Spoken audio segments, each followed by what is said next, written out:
All right, it's Monday. Hope you had a good weekend.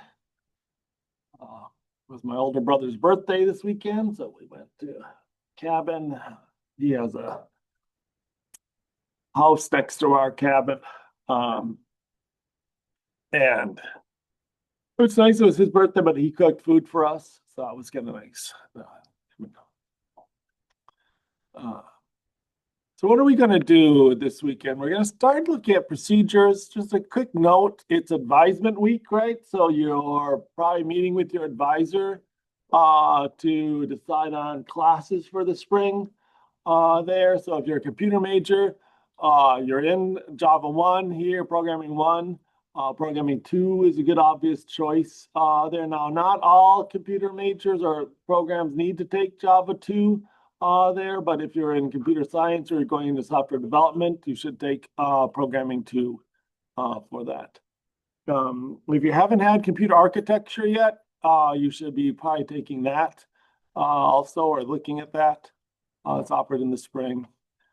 And again, just a quick note, remember in our program, machine learning, CIS 3150 is a natural science class, so you don't necessarily have to take another Veritas science class for that. If you want to take another class, you certainly can. Take that chemistry class or a biology class or whatever class you want. I took a lot of physics classes in college. I really like physics, so. Okay, so we're going to go on to Unit 7 here. And work on that. So let's just start. I'm going to start just on learning materials. We'll talk about methods and writing methods here. One of the reasons is that our code is getting longer and more complex. So like here is a version of the 3-diamond problem without methods here. And it's getting quite convoluted here. We have a for loop and another for loop inside of that, and then another for loop inside of that, followed by a for loop here. So this all makes one big for loop. And then we have another for loop with 2 for loops inside of it also. It gets kind of confusing to keep track of how this all works there. It's hard to see what each part does. There, even though there are some comments in here for like this prints out the stars, it prints out the spaces, it's getting more complicated. And that's what, and again, we're just getting started, but that's our problem, is that we'll see this sort of code get more complicated, and we want to organize it, structure it somehow. We'll also tend to see repeated code here. So like here's a bunch of for loop that's printing off spaces here. And here's basically the same for loop that's printing out spaces down here for this. So again, we have 2 for loops that are basically the same.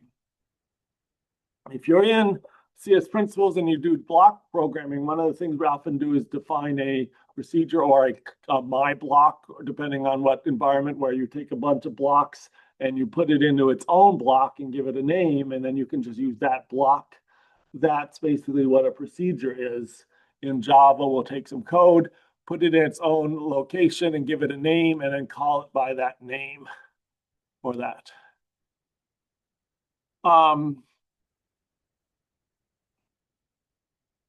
There are some definitions of this. I actually don't love any of these textbook explanations of methods to start with.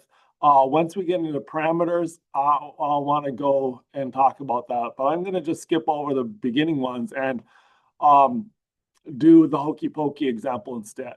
This isn't, just so you know, CS Awesome does the farm, the EIEO, Farmer in the Dell, Old MacDonald one as their example. So if you want to do that song, you can. But I really like the hokey pokey example instead. So that's what we're going to do is the Hokey Pokey example here. Hokey Pokey is a traditional folk song, kid song in America here with often gestures for things and work back and forth. So if you're not familiar with it, maybe you want to Google it. And I'm trying to think where, if I think I still have seen it in weddings and stuff like that, besides as a kid's song.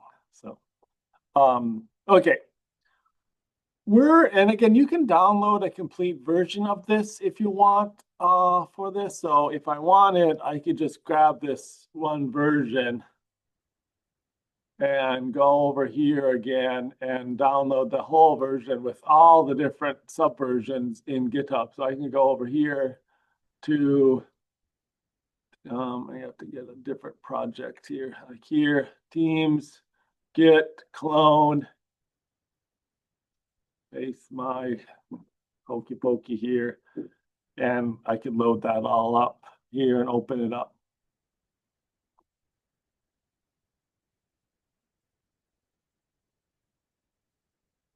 And that will have some different versions of the Hokey Pokey here. I'm actually going to work with one and generate. So I'm actually just going to do a new project. 7.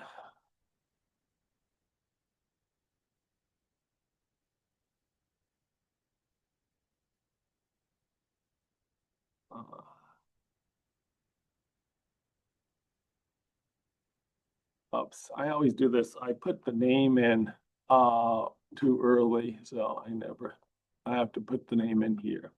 Okay.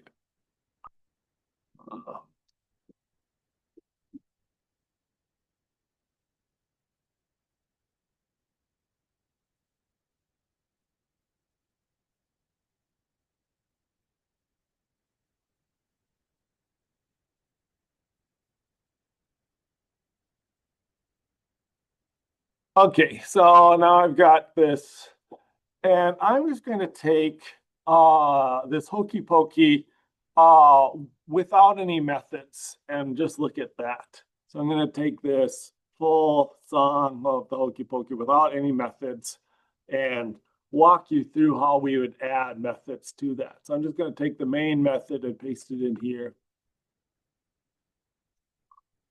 And let's walk through this. Well, first we better do the song and see what it does. So, okay, I'm just going to run this, make sure I've got it working okay.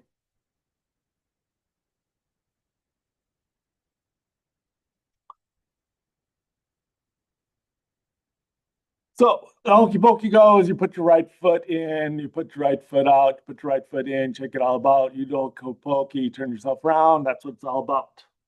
So that's the song. And then you do your left foot in, left foot out, left foot in, and you turn. So there's this refrain that we're coming every time, and then we're always putting a different body part in and out as we go for this song.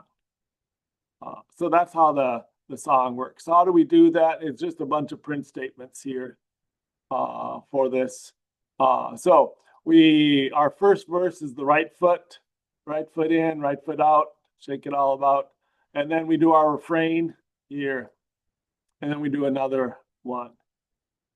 And then we do a second verse and a refrain. And each refrain is exactly the same. So that's one thing we want to see, certainly, is that when we see sets of code that are exactly the same, we can easily pull those out into a method. So that's what we're going to do, is pull those out into a method. So I'm actually going to do these, I think, up at the top here, so they're easier to see and don't get lost at the bottom. So above main, and again, you can put them above or below, but a main is a method, so it's going to be at the same level as main. So we're going to do that. So I'm going to say, just like main, public, static, void, and give it some name. I'm just going to say refrain.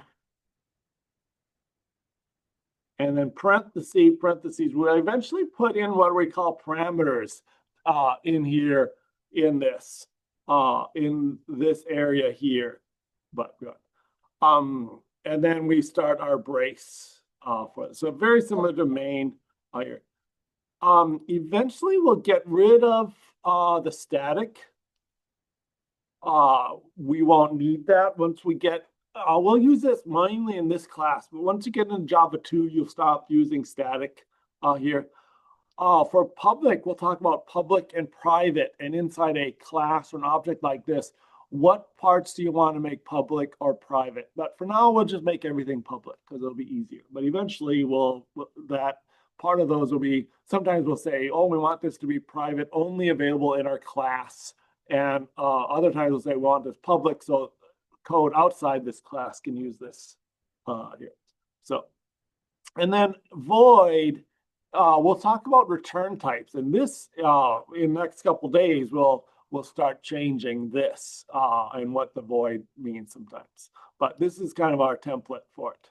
So now I'm just going to take this code for the refrain. Going to take it out and put it in the refrain class or method. And then where that code was, I can just call the refrain. There. So I've moved the code up into its own method, given it some name, and now I can use that name here. So again, for now, it's just going to be refrain with empty parentheses up there. And again, refrain with empty parentheses down here. Because this code, I don't have to pass or change this code at all there. Now, once I have that done here, I can do this again and again. Here's my other refrain. I can get rid of that. Here's my other refrain. I can get rid of that. Here's my other refrain. I can get rid of that. And here's my last refrain. Get rid of that. So all that duplicate code I can replace. So one thing nice about that is if we didn't want to change it, we don't have to change it in 6 spots. We can just change it in 1 spot here. So for example, if I don't really, I should be using contractions. Maybe I want to say that is what it is all about there. I can just change that here 1 time, and since I'm using that code, that method again and again, I don't have to change that 6 times for this. But now I know when I run this, it'll run exactly the same. Well, I guess I made that change, so one's a little bit different, but again, it runs the same. Yeah.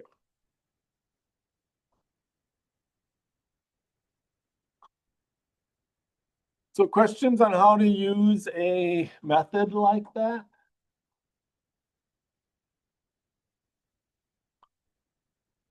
I find methods really not that bad. You know, to me, it's very much like organizing. Like you have a closet and you want to put it in boxes and label the boxes and then reuse the boxes and stuff like that. I find it very satisfying that way.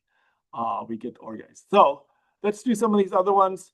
So sometimes we want to maybe organize our code just to keep it organized, but not because we have duplicate code. So this actually made our file shorter because we have all these refrains and we only have to put it in once here. So it made our file shorter. But sometimes you just want to do it for organizational purposes. So like the first verse here. So I could define a method for the first verse. Public, static, void, first verse. I'm going to look and see in the example here.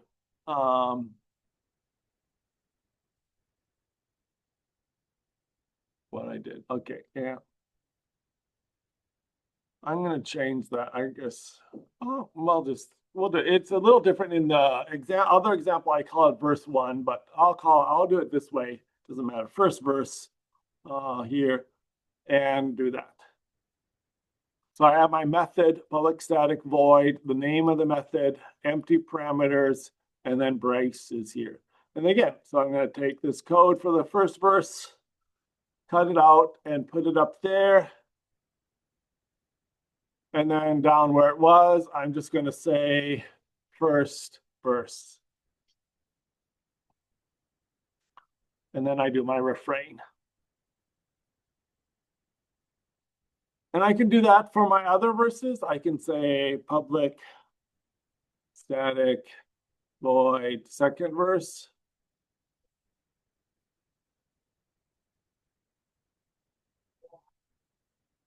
Grab my second verse, cut that out, put it up here,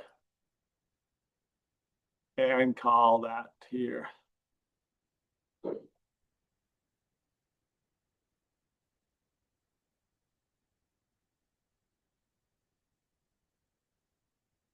Like our other variables, methods tend to follow this camel case. We start with a lowercase, and then when we get to another word, we use an uppercase letter there.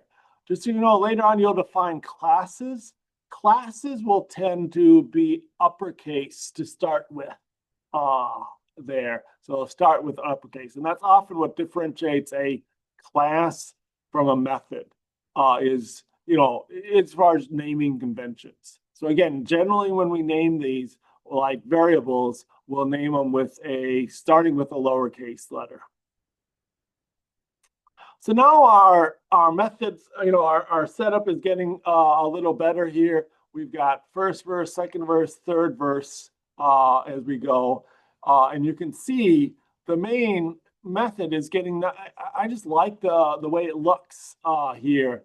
So again, we say first verse, refrain, second verse, refrain, and you can see that continuing, third verse, refrain, fourth verse, refrain. So it has a nice structure to it, and our code is all up here.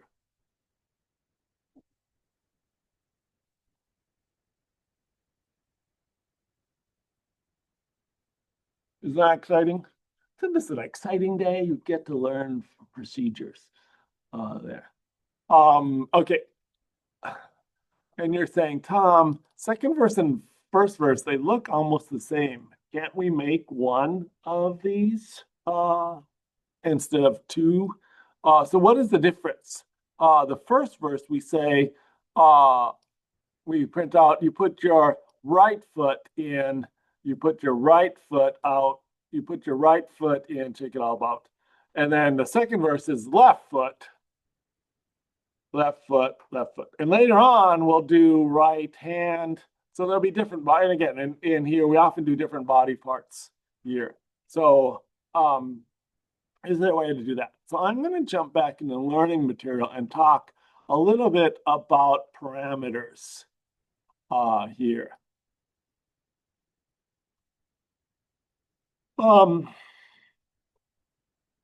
We are actually just starting this in CS Principles. If you've had CS Principles, you remember we did logo where we had a little turtle and we told the turtle to go forward, and it would just go forward a set number of blocks, like 10 pixels. Or when we say turn, it would just always turn 90 degrees there without parameters. But then we'll look, and we haven't done this yet in CS Principles. We'll change this, so we'll say, well, I'm gonna go forward a set amount. Go forward 100 pixels rather than, or turn 30 degrees there, instead of always turning the same amount for this. So again, we can define a method like forward, and now instead of empty parentheses, we can pass in a parameter. So we can say int pixels and pass in the number of pixels here. And then when we call this, if we have a turtle, we can say dot forward and then say go ahead 100 pixels. So this is what we call a parameter in the declaration, and this is what we call an argument when we call it here for this. So, and again, this walks you through how this might work with turtles, and this isn't a bad exercise here. I'm going to look at Think Java and how that works. So again, we're going to have a method that's going to print a string twice. So we're going to say print twice and give it a string. So again, public static void, that looks good, the name. And then rather than parentheses, we're going to say parentheses string s. So that's our parameter. And then we can use this. This is like a little variable within our scope. So within our parentheses here, we can use this variable s here. So we can say system.out.print s here. And then in our main routine, we can call print twice. But rather than calling it without any parentheses or with just empty parentheses, we had to put something in it. And what did it want? It wants a single string. So we give it a string. And now it'll print this twice. So, and we can pass in different things. So here we're putting an actual string in there. You can declare a variable and call print twice with that variable. Now the type of this variable has to match the type of the parameter. So the argument and the parameter have to be the same type. I can't say print twice of 17 because 17 is an integer and print twice wants a string.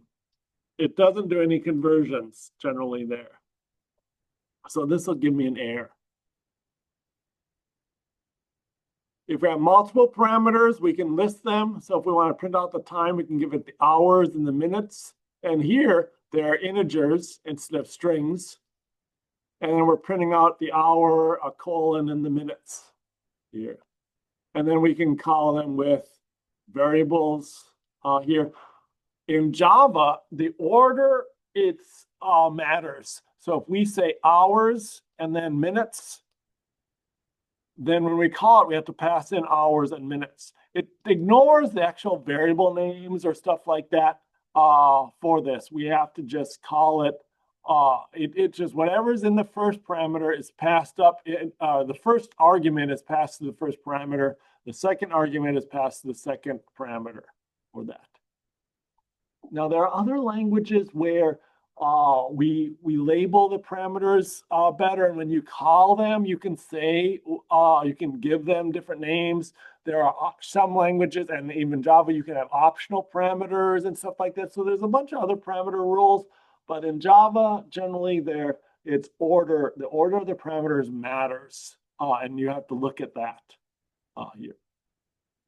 It's kind of like when you see a date here. And if we see a date that's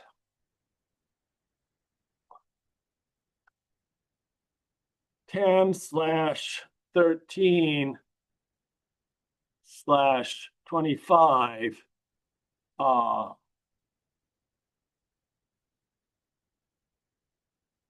oops, I didn't want to do that. Yeah.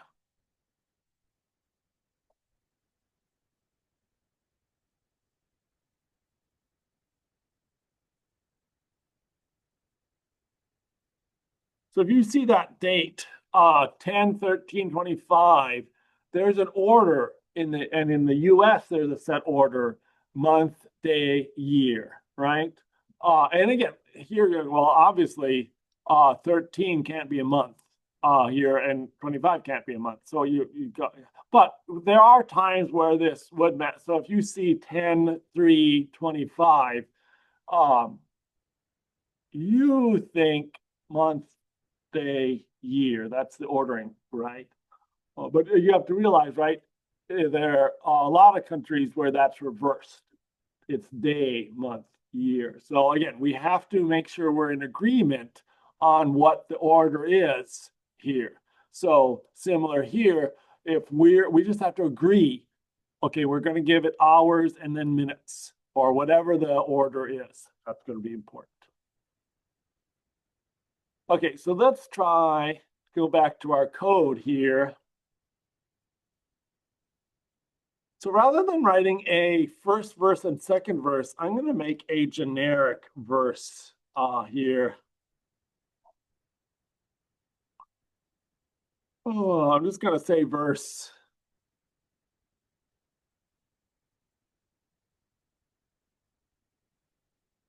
Uh, okay, and I'm not going to worry about the thing. So I'm going to now, I'm going to have to pass in the body part here.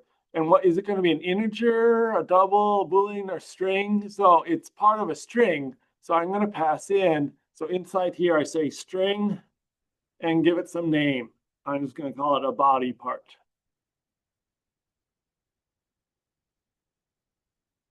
So now when I call this verse down here,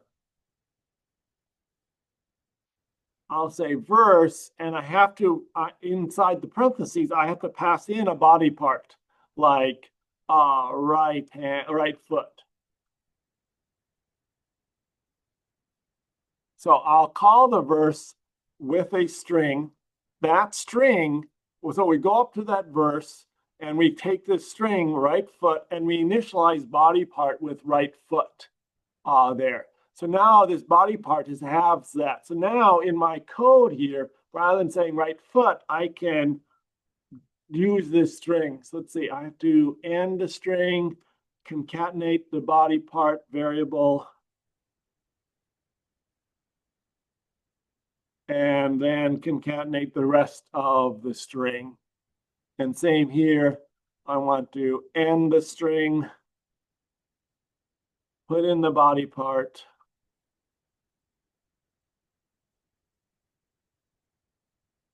and then put in the rest of the string. And then, yeah, I need to do the same thing here. End the string, put in the body part.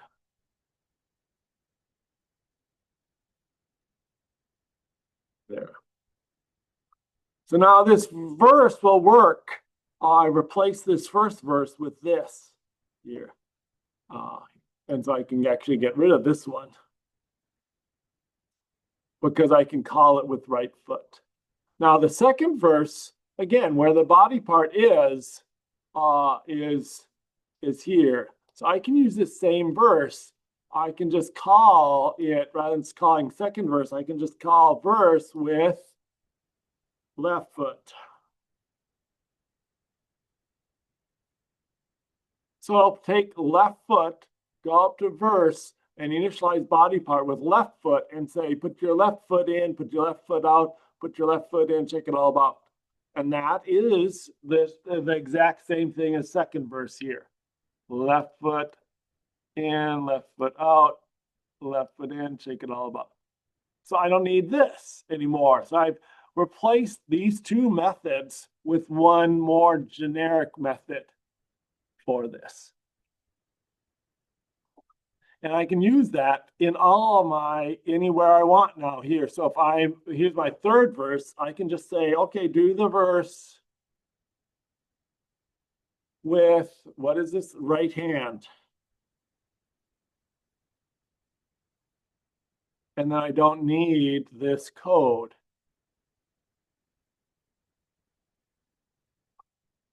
And here's my fourth verse. I can do that verse with, what is the left hand. Left hand. And I don't need this code. And then I do my refrain. And then here's my last verse.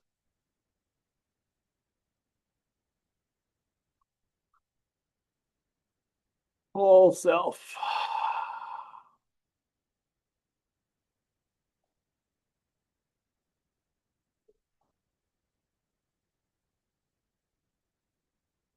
So now I have a refrain and I have a verse, and the verse takes a parameter call for the body part and prints it out correctly. And then, so when I call the refrain, I don't have to specify any parameters because there is no parameter. I don't have to specify an argument here. But whenever I call the verses, I specify an argument, a string for the body part.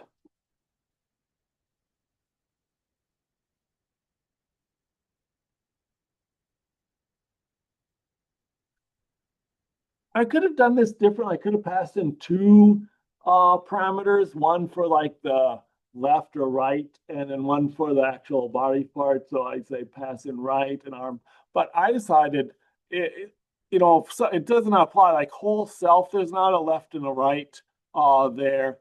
So I decided just make it one string. So I'm just passing the body part as one big string, even though right foot and left foot, they both have foot similar there.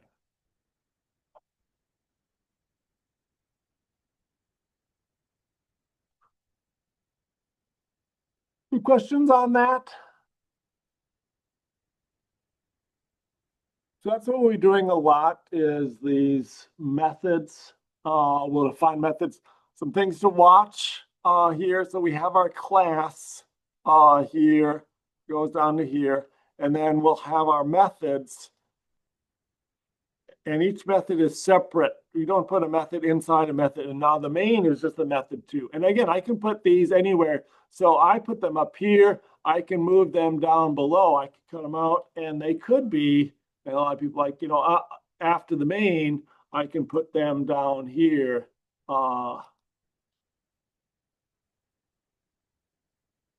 For this. So you can have your main at the top if you want, and then have your methods there. I find different companies prefer them one place or the other. I don't know if a standard practice for what order the method should be in a lot of times here.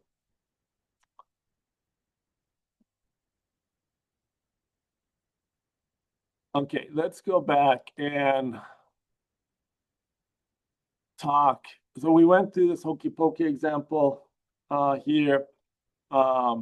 We did this refrain. We talked about the verses. Here's our verse with string body parts here we did. Chris walks through a math example here to display a menu and this math stuff. It's like a little kind of calculator where you can do things like add, subtract, multiply, divide. There's a menu here that you work with. And so we want to display that menu here, and we pull the menu off as its own method. So then we just call display menu up here for this. So here's our display menu. And then you can see things like this. You can do things like make methods out of some of these also.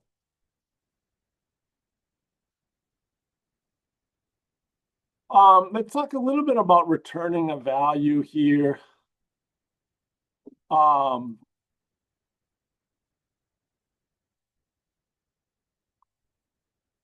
let's look at two different ways of rolling dice for this and setting up to roll dice. So I'm just going to put this into a little sandbox and start just mention how to return. We'll spend more time later on this week on returning a value. So let's see, I want a new project. 7 sandbox.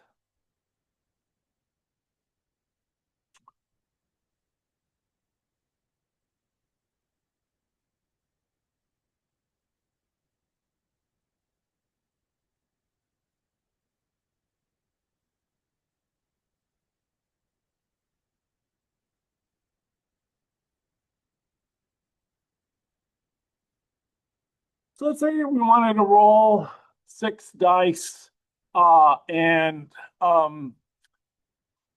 return and print out their sum for this. So that's what this is doing, is rolling 6 dice and printing out the sum of the 6.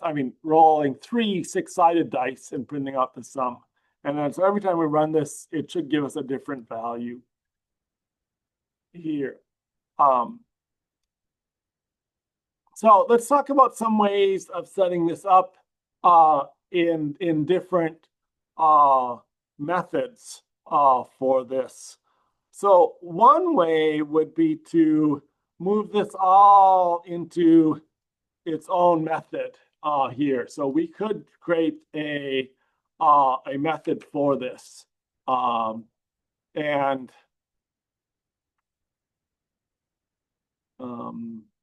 Just looking at what I called this. Yeah, print 3D dice here. So I can define a method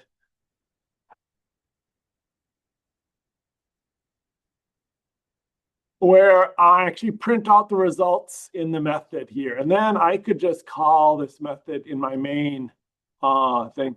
And then, yeah, maybe this is part of some longer game or something like that. And at some point during my game or my adventure, I want to print out this method.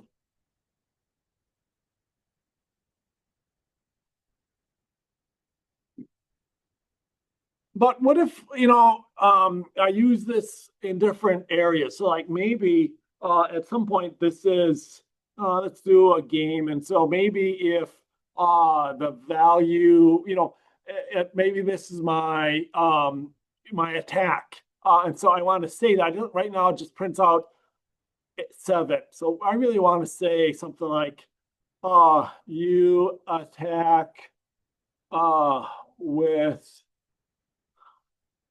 a value of, and then I'm going to print out that sum for this. So now I attack with 12. Later on, maybe I want, I go, well, also, I'm going to use this for something else here. So maybe the amount of gold I have, but the print is right here. And so this is rolling the dice, but also printing it out. So I want to try to make this more generic and use this random stuff in more places than here. So I'm going to take this print and move this back into my main method. So I can say, roll the dice and say your attack value is something. And then roll the dice. I want to be able to roll the dice again and say, something like,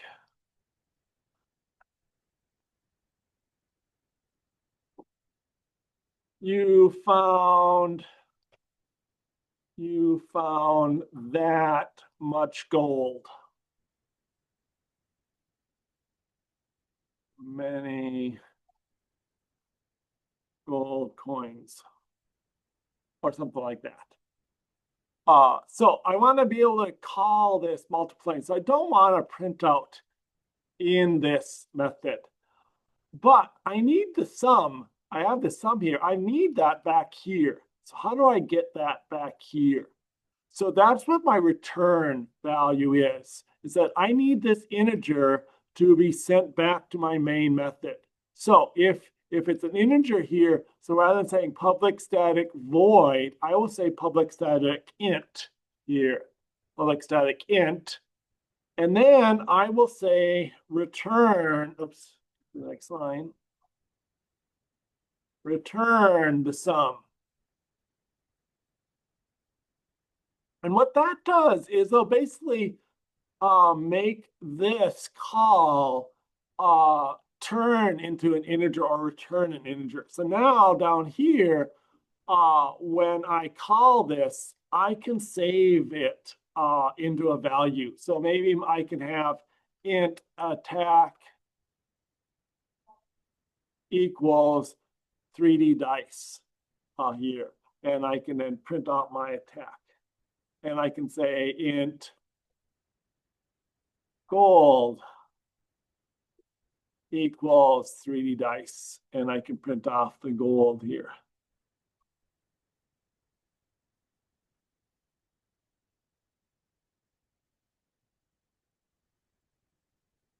So whenever we return a value, so we don't say public static void, we say public static and some value int or string or double or something like that here. Then when we call that method, we don't want to call it by a line in a line by itself. Notice when we did like refrain, it was in a line by itself. Verse was in a line by itself. So it's void. You want to put it in a line by itself. But again, here, I want to somehow capture that return value. We're going to go up here, roll the dice, get the sum, and return it. So I want to save it in a variable. I don't actually have to save it in a variable. I just have to use it. So one of the things I can do here is I can get rid of this here, and I can just say, stick it right in here. So I can just say you found and then call print dice, and that'll go up here, get an integer, come back, and then print that. So I can actually call this method right in a print statement or something like that. So I want to use the return value somehow. So I can use it by saving it in a variable or by putting my call right in a print statement and printing out that result right away. So now if I run this, I'll say you attack with the value of 14, you found 14 gold. Let's try to get there. You attack with the value of 14, you found 16 gold coins there for that. So again, public static, this is the return type. We have to have a return of that same type here. And then when we call it, we've got to store the result in a variable like that.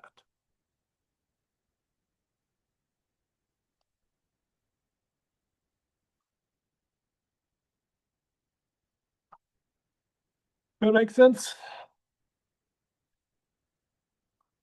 I can just see you're all so engrossed in this stuff. So, let's see. Let's get out of this and do something.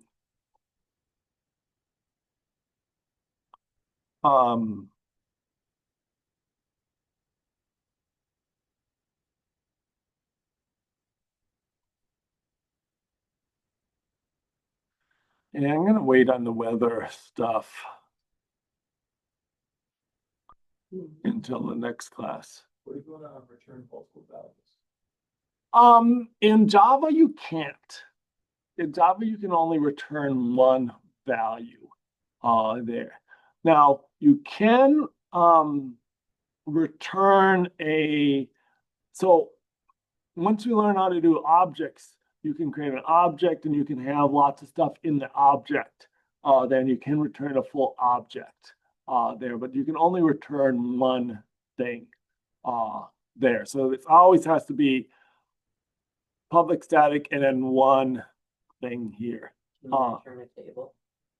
Well, again, so you could return like an array, a table or something like that, a structure or a class or something like that. So there are ways of doing it.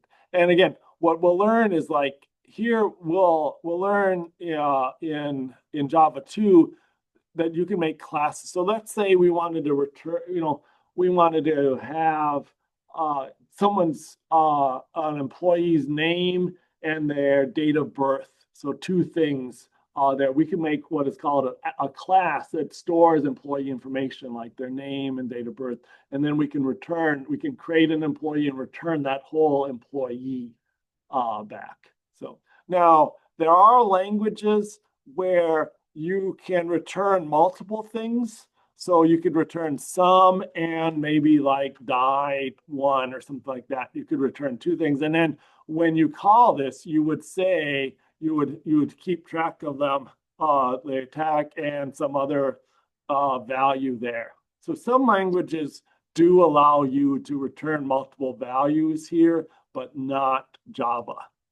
I think Python lets you do multiple values return with commas, because basically it creates a list and you return a list that way. So, any other questions? All right. I